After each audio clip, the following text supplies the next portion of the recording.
이 내용들을 한번 알아가 보려고 합니다. 초록동색이란 말이 있어요. 초록동색. 같은 색끼리 모이는 거예요. 같은 수준의 사람들끼리 모여서 모임을 갖는 거죠. 거룩하신 하나님이 우리를 부르셨어요. 그래서 성도라고 하는, 거룩한 무리라고 하는 우리 교회를 이루게 하신 거죠. 하나님과 관계되기 때문에 성도의 삶이 거룩해야 된다, 이걸 말씀하고 있는 거예요. 그렇게 모인 성도들 중에서 이스라엘 사람들, 유대인들이죠. 이들 중에서 제사장을 세워요. 제사장을 세워서 제사장이 하는 일이 뭐냐면 이렇게 거룩을 드러내는 거다라고 본을 보이는 사람인 거예요. 본을 보이는 사람이 제사장인데, 그 제사장 수가 많죠. 그 중에 또 한 사람을 뽑아서 대제사장을 삼았어요.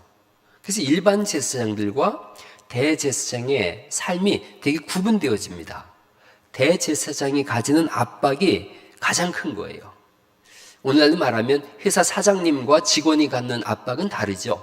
사장님은 엄청난 압박을 받고 살죠. 그리고 직원과 달라요.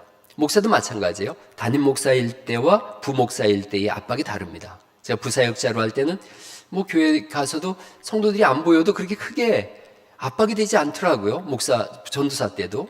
근데 담임 목사가 되니까 잠 못 이루는 밤이 많았어요. 담임 목사들한테 안식년을 주는 제도도 있어요. 1년을 안식할 교회는 없거든요. 그래서 한 달씩 안식을 줌으로 인해서 압박에서 벗어날 수 있게 하는 거죠. 제가 2013년에 와서 안식년을 가졌어요. 한 달 보름을 미국도 다녀오고 이렇게 해서 했는데, 그때 모든 스트레스들이 많이 풀리고 또 사역을 감당할 수 있었죠. 당회 때도 제가 그런 말씀 드렸어요. 안식년 제가 좀 코로나 풀리면 가질 겁니다. 그랬어요. 압박이 있는 거죠. 대제사장이 갖는 압박이 있어요. 그리고 보여줘야 되는 본이 있었던 거예요. 오늘 우리가 읽은 말씀에 보면 친족이 죽었을 때 어떻게 해야 될 거냐 하는 거예요. 일반 제사장들은 백성이 죽었을 때 가까이 가면 안 돼요. 즉 시체를 만지면 사람이 죽으면 흙이 된다고 생각했고, 흙은 부정하다라고 생각했기 때문에 만지면 안 됐던 거예요. 제사장은 일반 백성이 죽었을 때 가까이 하지 못하게 했어요. 시체를 못 만지게 했어요.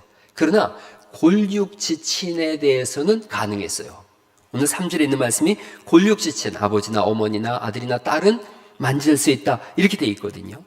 그런데 대제사장은 달랐어요. 대제사장은 거기 이렇게 쭉 밑으로 내려가다 보시면은 마지막에 이렇게 돼 있습니다. 대제사장에 대해서는 만지면 안 되는 거예요. 골육지친도 만지면 안 돼요. 애국은 물론이와 시체에 가까이 하지도 못했어요. 거기 5절 말씀을 제가 보시면, 제사장들은 머리털을 깎아 대머리 같게 하지 말며 자기의 수염 양쪽을 깎지 말며 살을 베지 말며, 이렇게 말씀하시면서 막 울지 못하도록 그렇게 했어요. 그러면서 자기의 친족이 죽었을 때 대제사장은 가까이 가지 못한다. 애국도 하지 마라, 이렇게 되어 있습니다. 그 아론의 두 아들이 나답과 아비후가 죽었을 때 대제사장이었던 아론에게 울지 말라고 하나님 그러시거든요.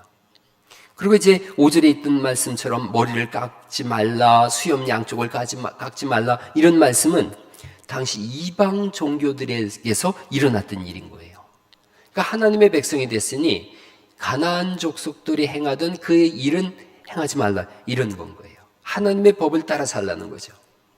이런 부분이 사실은 상황신학이라 그러는데, 우리나라에 왔을 때의 제사 문제가 대두되어져요. 제사를 그리스도인들이 어떻게 할 것이냐 하는 문제인 거예요. 이런 효도에 대해서 세상 사람들이 오해하는 게 있죠. 예수 믿는 것들은 효도도 없어, 그래요? 그렇지가 않나요? 대신계명, 1계명부터 4계명까지는 하나님에 관한 계명이고, 대인계명, 사람을 향한 계명 중에 첫 번째 계명이 내 부모를 공경하라, 이 말씀인 거죠. 근데 제사 문제를 왜 이렇게 교회가 제사 문제만 나오면 이렇게 막 터부시하고 어려워하는가? 고려 말때, 우리나라 고려 말때의 종교가 불교였어요. 근데 고려 말때 불교가 완전히 타락합니다. 그러자 조선이 열리면서 그들이 받아들인 게 유교예요. 뭔가 세상을 새롭게 해보자, 쇄신해보자, 유교를 받아들였어요. 유교는 모든 덕의 근본이 효라고 생각을 했어요. 공자가 효를 덕의 근본이다, 이렇게 가르쳤어요.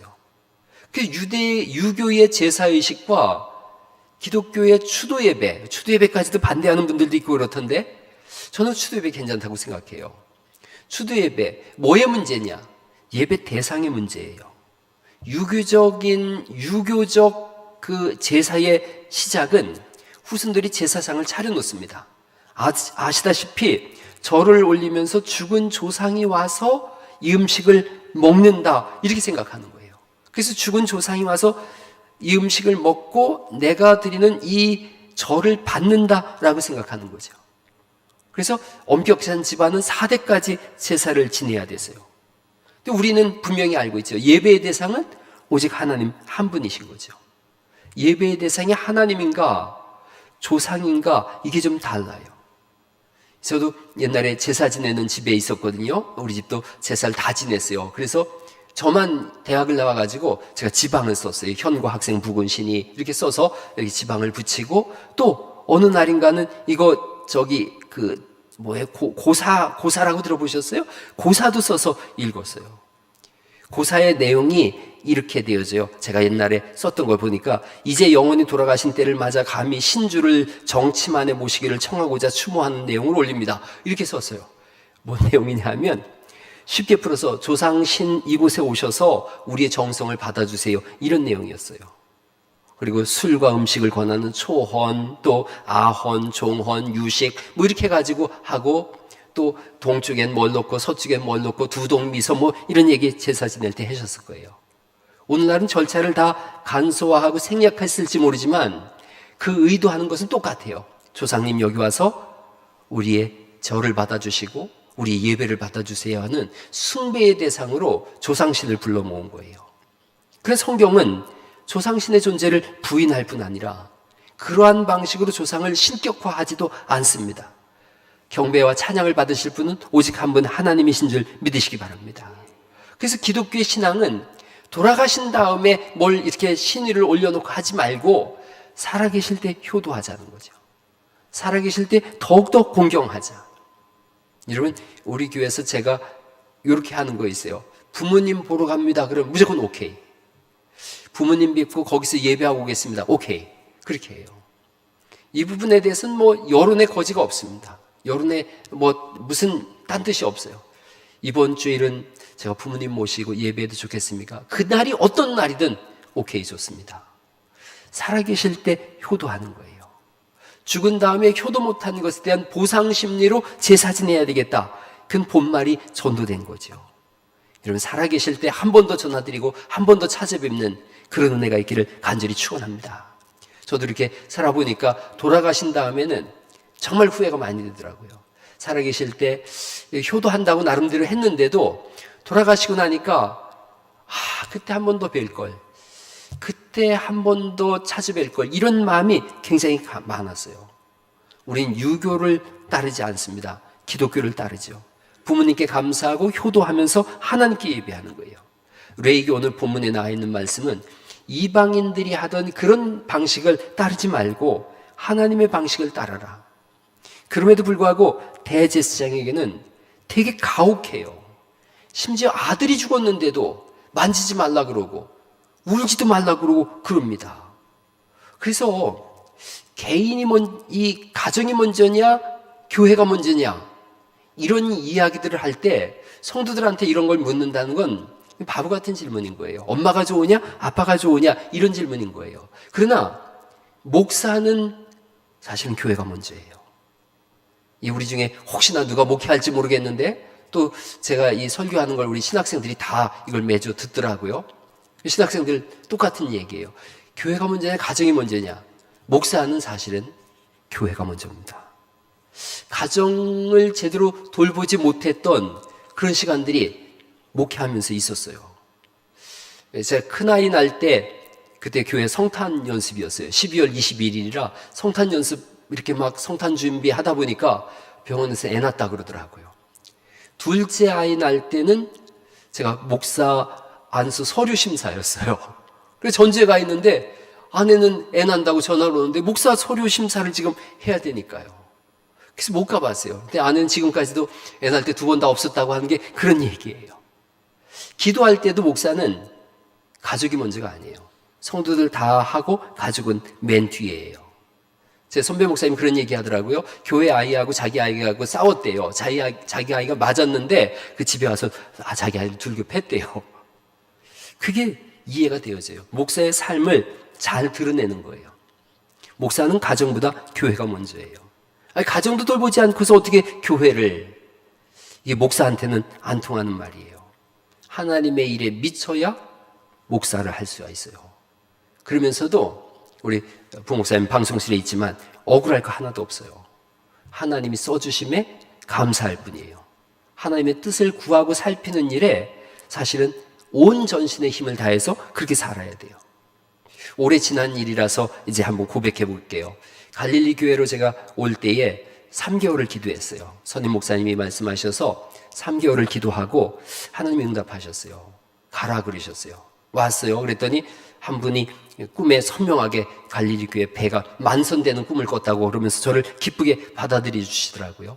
꿈을 신뢰하진 않지만 하나님 분명히 가라라고 말씀하셨어요.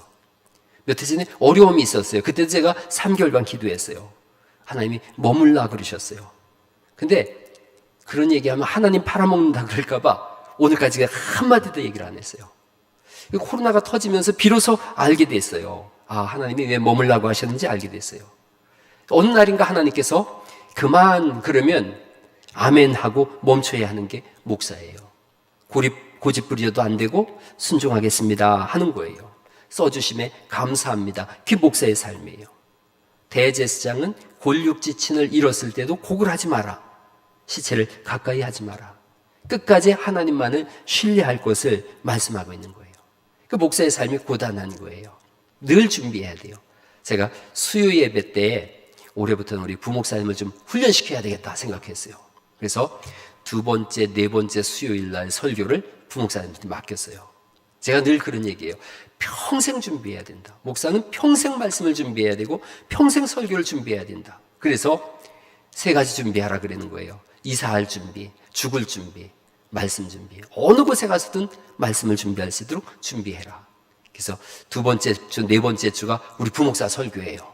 그러니까 여러분, 저 때 안 나오면 저는 그렇게 안 서운하지만 부목사 때 여러분이 안 나오면 저 어린 종이 얼마나 실망하겠어요. 그러니 2번째, 4번째는 천하 없어도 수요 예배 올 수 있기를 간절히 축원합니다. 그래서 자꾸 훈련도 하고 그렇게 하는 거죠. 자, 혼인에 대한 부분도 있어요. 혼인. 7절을 보시겠습니까? 7절 말씀을 같이 한번 읽어볼까요? 시작. 그들은 부정한 창녀나 이혼당한 여인을 취하지 말지니 이는 그가 여호와 하나님께 거룩함이니라. 이렇게 말씀하고 있어요. 그래서 제사장들은 창녀 안 되고 이혼한 여자분 안 되고 과부는 됐어요. 그러니까 혼자 된 과부인 분은 제사장 결혼할 수 있었어요. 대제사장은 그것도 안 됐어요. 대제사장은 오로지 처녀와만 결혼해야 됐어요. 이혼에 대한 얘기도 한번 생각해 보세요. 이 당시에 이혼, 오늘날과 같이 생각하면 안 돼요. 이혼한 사람들은 당시 사회적으로 가장 약자였어요. 이혼한 여자분은 버려졌어요. 그래서 이혼한 여자분들이 할 수 있었던 일이 뭐냐면 대부분 몸 파는 일이었어요. 예수님 당시에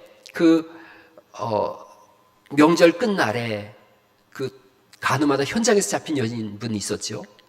그 여인분을 향해서 예수님께서 돌을 들어 사람들이 던지려고 그럴 때 너희 중에 죄 없는 자가 먼저 돌로 치라 그래요.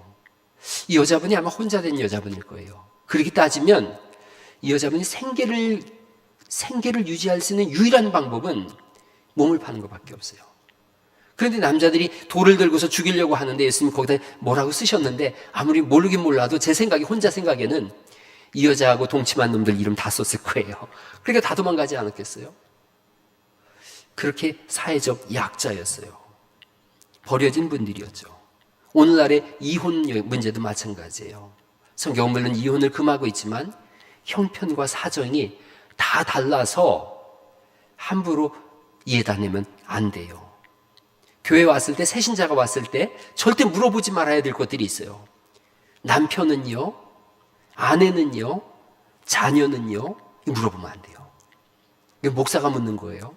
왜냐하면 이혼한 분인 경우에 남편은요? 아내는요? 그러면 말하기가 되게 불편해요. 또 자녀가 없는 분들이 있어요. 자녀를 잃은 분들이 있어요. 이런 분들을 향해서 자녀는요, 잃어버리면 되게 힘들어해요. 결혼한 분들을 향해서도 애기 언제 낳느냐고 제발 묻지 마세요. 우리 한 분 기억나세요? 교회를 안 나오는 거예요. 왜 안 나오나 했더니 애기 언제 낳느냐고 보는 사람마다 물으니까 애기 날 때까지 안 나왔어요, 그분이. 애기 나니까 왔어요. 물어보면 안 돼요. 혼자 사는 분들한테 결혼하라고 강요하지 마세요. 결혼하지 말라고 강요하지 않는 거예요. 뭐 혼자 살 수도 있어요, 사람 살다 보면. 강요하면 안 되는 거예요. 상황이 다 다르다, 이걸 생각해야 돼요. 그래서 내 생각대로 판단해서 내 생각대로 얘기하면 그분 교회에서 보기가 어려워요. 제가 교회 목양실을 잘 갖춰놨어요. 이런 게 되게 감사한 일이더라고요. 그 목양실의 탁자가 제가 왔을 때 너무 마음에 안 들었어요. 근데 그거 바꾸려고 그러면 몇백 들 것 같아서 말도 못했었는데, 우리 앙상블 아이들이 이제 라면 맡기를 못하게 되니까 거액을 들여서 테이블하고 의자를 싹 바꿔줬어요. 얼마나 감사한지 몰라요. 거기서 제가 성도님들하고 성경을 나눌 거예요. 필요한 말들을 그때 충분히 나눌 거예요. 의미 있는 일들을 올해는 거기서 나눌 거예요. 그래서 잘 꾸며놨어요. 왜 이런 얘기를 하냐면, 목사는 뭘 하나 입어도 보고하고 입어야 돼요.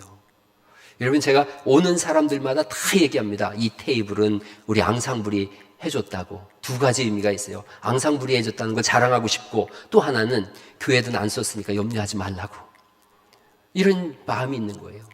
제 목양실 이 안을 열면은 85만 원짜리 공기청정기가 있어요. 그거 작은 도서관 지원받아서 온 거예요. 교회에서 산 거 아니에요? 왜 이런 얘기를 하느냐? 10인 10세기예요. 100인 100세기예요. 목사가 우리 돈 다 쓰네? 그러지 않겠냐는 거죠. 그래서 쉽게 판단하면 안 되는 거예요. 우리 아이들이 어릴 때 집사님 한 분이 자기 아이하고 나이가 같았어요. 그러니까 옷을 물려주는 거예요. 근데 그 집사님 좀 넉넉했어요, 삶이. 그러다 보니까 메이커가 오는 거예요, 계속. 그러니까 아내가 입히질 못했어요, 메이커를. 메이커가 오면 다른 아이 주고, 좀 메이커가 아닌 걸 오면 우리 애들이 입힌 거예요. 왜냐면 일일이 설명을 할 수가 없는 거예요. 이건 아무개 집사님이 줬어요. 이건 누가 집사님이 줬어요. 설명할 수가 없는 거예요. 그럼 성도들은 가면서 뭐라 그러냐면, 목사가 돼가지고 애들 메이커만 입히네. 이렇게 얘기할 수 있거든요. 그래서 그러는 거예요. 여러분, 제가 겨울에 입는 100만 원짜리 코트가 있어요. 그 성도님이 사줬어요. 이런 걸 얘기를 안 하면, 목사가 돼가지고 100만 원짜리 코트를 입네? 이렇게 되어지는 거예요. 그러니까 범사에 내 생각대로 하면 안 돼요. 직분자들이 해야 하는 일들을 물어본 분이 있어요, 저한테. 직분자들이 뭘 해야 됩니까? 우리 교회 항전 직분자들이 있거든요. 항전 직분자들이 해야 되는 가장 큰 일은 교회를 평안하게 하는 거예요. 그 교회를 평안하게 하는 일들이 몇 가지가 있는데, 안 나온 분들을 돌아보는 거예요. 교회 안 나오신 분들을 장로님, 권사님, 안수집사님들은 돌아보는 거예요. 그리고 나온 분들에게는 기쁨을 주는 거예요.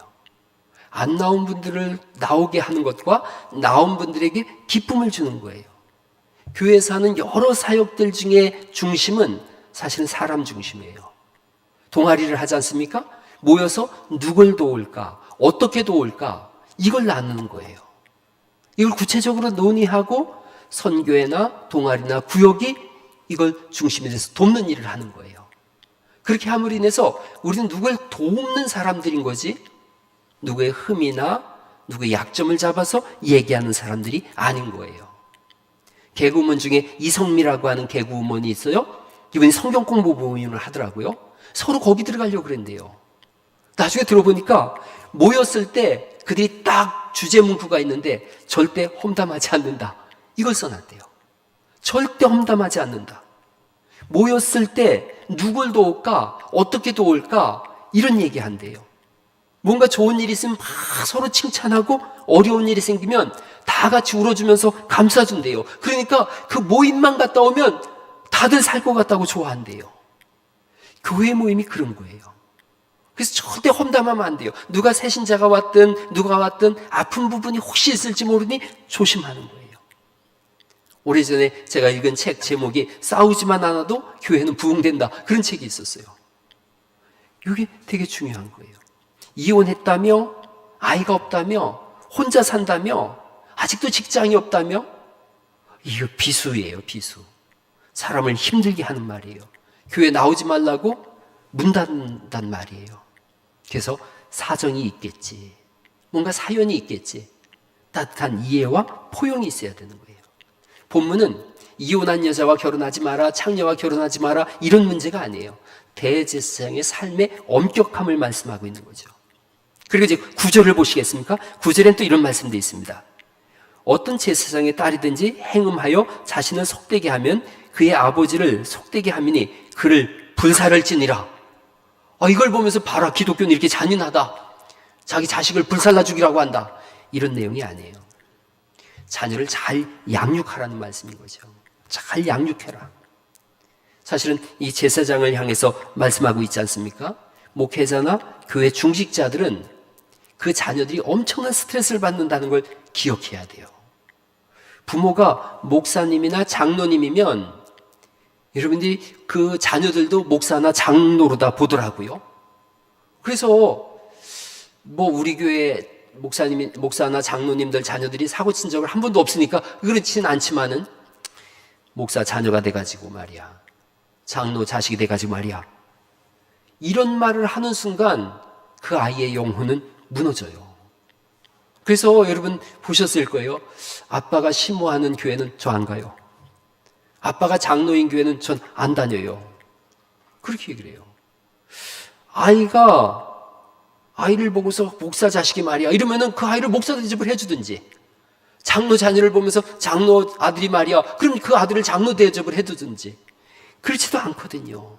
그러면서 그런 말들을 함으로 인해서 힘들게 하는 거예요. 신앙생활 안 하는 목회자 자녀들이 굉장히 많습니다. 이유는 둘 중에 하나예요. 부모가 본을 못 보였거나 아니면 신앙의 압박이 있는 거예요. 신앙의 압박이. 그래서 제가 아는 목사님들 자녀분들 중에서도 많은 힘겨운 시간들을 보낸 분들이 많이 있어요.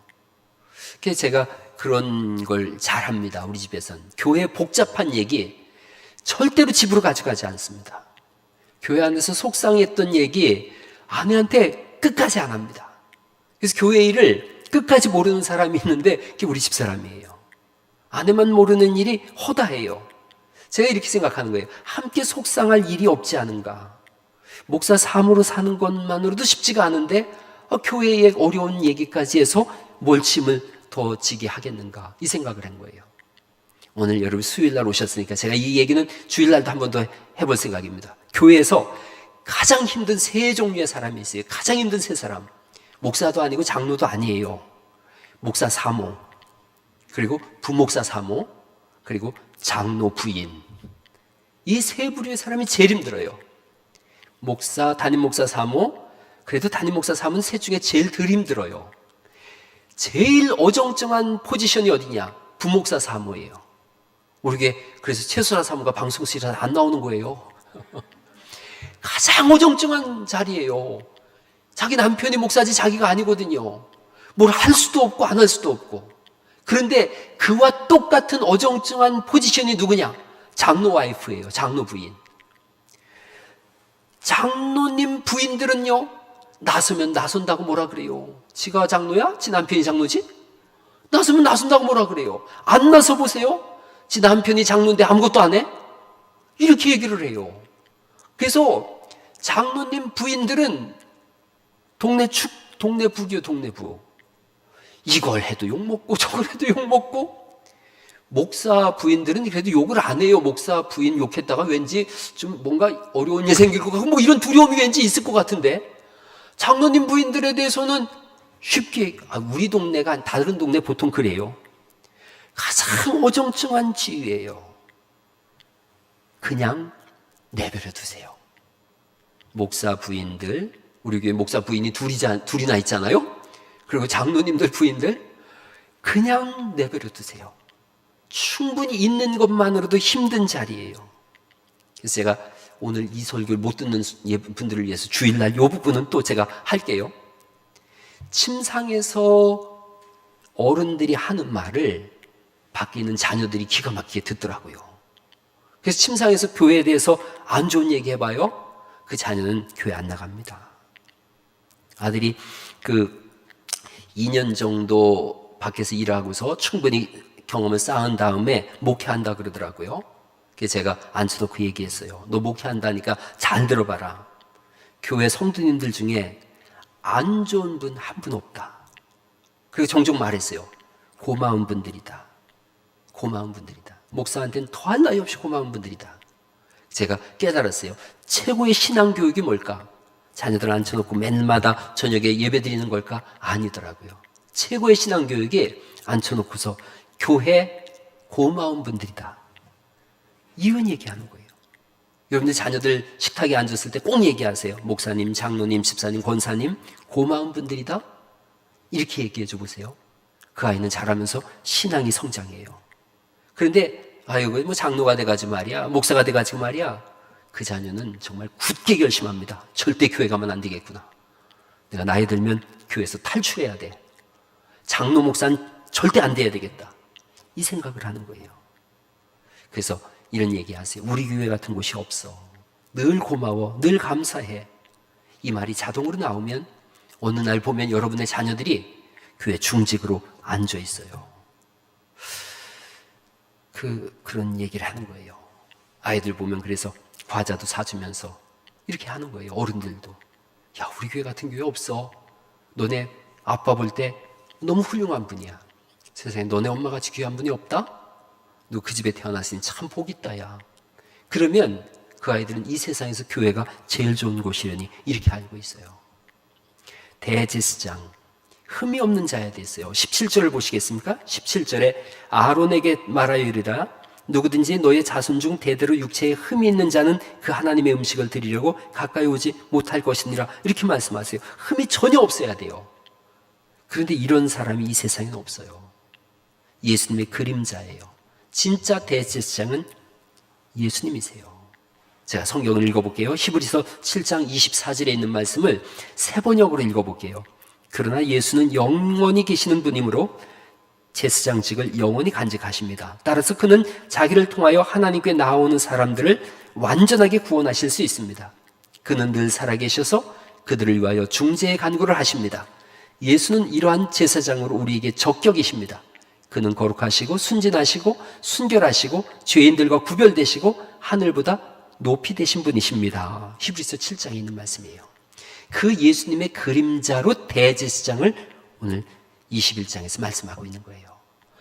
아무리 발부둥 쳐도 이렇게 될 수가 없는데 원형이신 예수님이 바로 그런 분이 오셨다는 거예요.